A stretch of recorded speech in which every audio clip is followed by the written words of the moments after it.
जय जगन्नाथ पिलामाने तुम के भाबिज पिलामाने हमर जत सब बड़ बड़ उद्भिद अछंती बा टॉल ट्री अछंती सेमानक पाखक जल एते उच्च पर्यंत किपरि पहुंचुची चलो जानिबा सेही विषय एथि पई ना पिलामाने ट्रांसपिरेशन फुल काम करिथाय ए ट्रांसपिरेशन फुल फुल कोन तुम जानिछ पिलामाने उद्भिद रे जाइलेम नामक टिश्यू रहिची जे कि हमर जल को ट्रांसपोर्ट करिबार परिवहन करिबार सहायता करिथाय।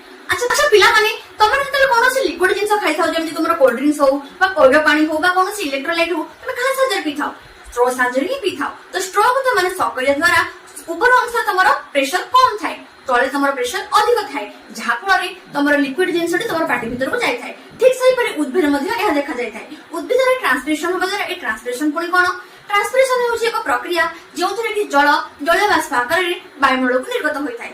ए ट्रांसपिरेशन हेबा द्वारा ना पिला माने उद्भिदर स्ट्रोम रे बा पत्र रे जलखय देखा जाय थाए। ए जलखय को पूर्ण करिया पई सेना एक चाप सृष्टि हुए जहा कि हमें ट्रांसपिरेशन पूल बा सक्सेशन प्रेशर कहि थाउ जहा फଳରେ सेठारे हमरो पत्रर बाहिका मानक द्वारा जल पुणी आउथरे स्ट्रोम मानक पाखकु जाई पारि थाए।